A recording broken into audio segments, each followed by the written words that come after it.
पासून अमोल कीर्तीकरांची ईडी चौकशी सुरू आहे। उमेदवारी जाहीर झाल्यानंतर कथित खिचडी घोटाळा प्रकरणी अमोल कीर्तीकरांना दुसऱ्यांदा ईडीनं समन्स बजावलं। चौकशीला हजर राहिल्यानंतर ईडीकडनं अमोल कीर्तीकर यांच्यावरती काय कारवाई केली जाते हे सुद्धा पाहणं महत्त्वाचं असेल। दरम्यान ईडी चौकशीला जाण्याआधी कीर्तीकर यांनी काय म्हटलंय ते आधी बघूया।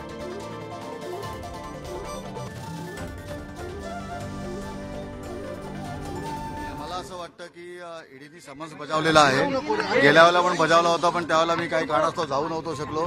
त्यांना मी 8 आठवड्याची वेळ मागितली होती, परंतु त्यांनी 12 दिवसात मला बोलवलंय आणि दुसरा समन्स आलाय आणि आता मी जाणार आहे तिकडे आणि त्यांनी जे काही कागदपत्र मागितले असतील त्यांना जे काही विचारायचं असेल त्याच्या प्रश्नाला उत्तर देणार आहे। तुमच्या अकाउंटवरती 1,35,00,000 आले, ते खरं आहे का? त्या आरोपांमध्ये ते आता त्यांनी सिद्ध करावं, जर का तसं झालं असेल तर बोलणाऱ्या माणसांनी। हा सर्व जो प्रकार आहे तो न्यायप्रविष्ट आहे, इन्क्वायरीच्या एजन्सीच्या समोर आहे, त्यामुळे मला जास्त काही बोलता येणार नाही। ट्रान्झॅक्शन्स आहेत ना, पण ते ट्रान्झॅक्शन्स गुन्ह्यातले आहेत की इतर काही गोष्टीतले आहेत त्याचा पण तपास व्हायला पाहिजे। फायनान्शियल इरेग्युलरिटीज ज्या असतात त्या फायनान्शियल क्राईम मध्ये कन्वर्ट होऊ नयेत, हेच माझं फक्त म्हणणं आहे। बाकी सगळं जे आहे ते ईडी ऑफिसरना मी बोलणार।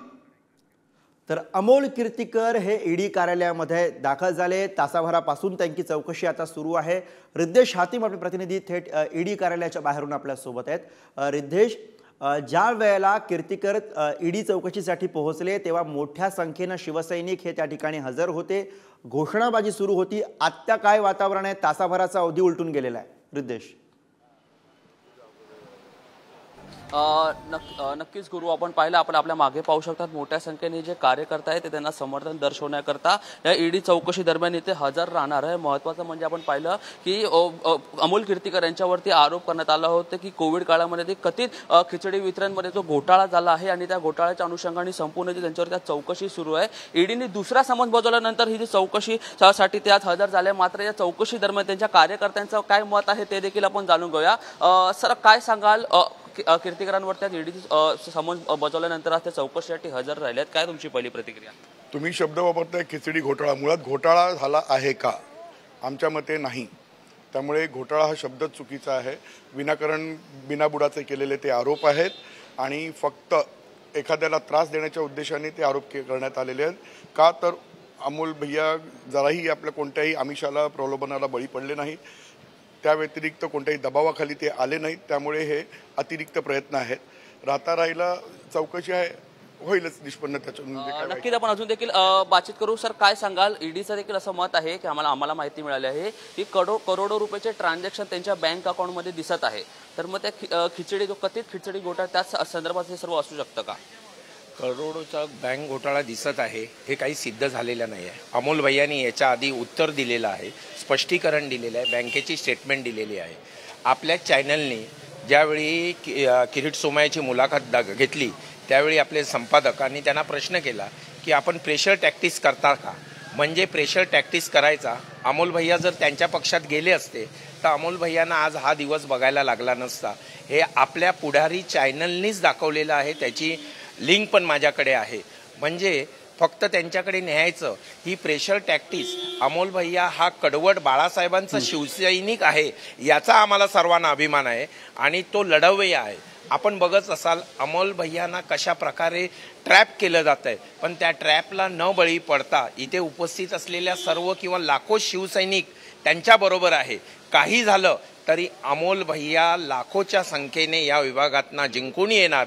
किरीट सोमय्या सर, पण आपण जर पाहिलं तर या ईडीच्या दबावामुळे आपण पाहिलं मागच्या वेळी अनेक नेते आहेत त्यांनी ठाकरेंची साथ सोडून भाजपमध्ये शिंदेमध्ये गेलेले आपल्याला पाहायला मिळतात।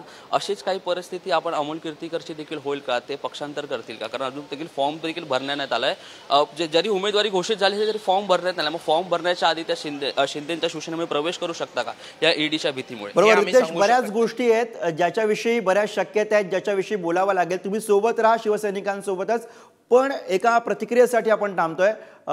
ॲडव्होकेट मंजुनाथ कक्कळमेली सध्या आपल्या सोबत आहेत। हा सगळा जो पेस आता कीर्तीकरांच्या बाबतीत निर्माण झालेला आहे तो पेस बघता जर का आजच्या या चौकशी दरम्यान कीर्तीकर यांना अटक झाली, अटकेची कारवाई झाली तर नेमके काय पर्याय असतील? उमेदवारी अर्ज त्यांनी अद्याप दाखल केलेला नाहीये, मग तो अर्ज जो आहे तो अटकेत असताना सुद्धा भरता येणार आहे का? काय शक्यता, काय पर्याय त्यांच्यासमोर सध्या दिसतात? First thing is clear, election जर ते कंटेस्ट करत असतील आणि त्यांना जर नॉमिनेशन फॉर्म भरायचं असेल तर इव्हन तो ते जेलमध्ये असतील तरी त्यांना नॉमिनेशन फॉर्म भरता येतं. व्हाय? बिकॉज तुम्ही हे फक्त आरोपी म्हणून, संशयित आरोपी म्हणून त्यांना अटक केलं जातं, हे गुन्हेगार नाही आहेत. त्यामुळं त्यांना as an individual contest election contest करता येतं. Point number 1. दुसरा, आता अटक करण्या ज्या काही गोष्टी आहेत, आता याच्यामध्ये PMLA जो ऍक्ट आहे त्या ऍक्ट जर बघितला त्याच्यामध्ये प्रोसिड्स ऑफ क्राईम म्हणलं जातं. आता अमोल कीर्तीकरांच्या विरोधात प्रोसिड्स ऑफ क्राईम काय आहे हे ईडीला दाखवून द्यावं लागेल. आता प्रोसिड्स ऑफ क्राईम म्हणजे थोडक्यात एखाद्या ऑफेन्स मधून, एखाद्या गुन्ह्यामधून, त्याच्यामधून डायरेक्टली और इनडायरेक्टली एखाद्या प्रॉपर्टी तुम्ही क्रिमिनल ऍक्टिव्हिटी मधून जर कमवलेला असेल किंवा तुमच्या नावे घेतलेलं असेल, असल्या प्रॉपर्टी विरुद्ध ईडी लागू पडतं. कलम 3 असं सांगतं. जर असल्या सगळ्या गोष्टी म्हणून प्रायमा फेसी अमोल कीर्तीकर याच्यामध्ये इन्व्हॉल्वमेंट असं आहे असं दिसत असेल तरच त्यांना अटक करता येईल. अदरवाईज हा चौकशीला बोलवणं याचा अर्थ त्यांना अटक होईलच असं काही नाहीये. सो आता येणाऱ्या पुढे काळामध्ये आता पुढंच परत तोच एक CRPC त्यांना लागू पडेल. लाईकवाईज त्यांना अटक जर झाली तर परत 24 तासानंतर PMLA कोर्टापुढे त्यांना हजर करावी लागेल. त्याच्यामध्ये रिमांडची प्रोव्हिजन आहे. रिमांडमध्ये पोलिसांनी जर ईडी वाल्यांनी जर रिमांड मागितली, आता किती दिवसाचा रिमांड मागतील चौकशीसाठी, मे बी 2-4 डेज किंवा एखादा आठवडा मागतील. त्याच्यानंतर परत ज्युडिशियल कस्टडी असते. देन ज्युडिशियल म्हणजे न्यायालयीन कोठडी असते. जेव्हा न्यायालयीन कोठडीमध्ये आरोपीला वर्क केलं जातं त्यावेळी आरोपींना त्यांना परत बेलचे प्रोव्हिजन वगैरे ठेवता येतात. म्हणजे बेल अप्लिकेबल होऊ शकतं, बेल अप्लाय करू शकतात. देन बेल होऊन नंतर बाहेर येणं आणि पुढच्या सगळ्या गोष्टी ते करू शकतात.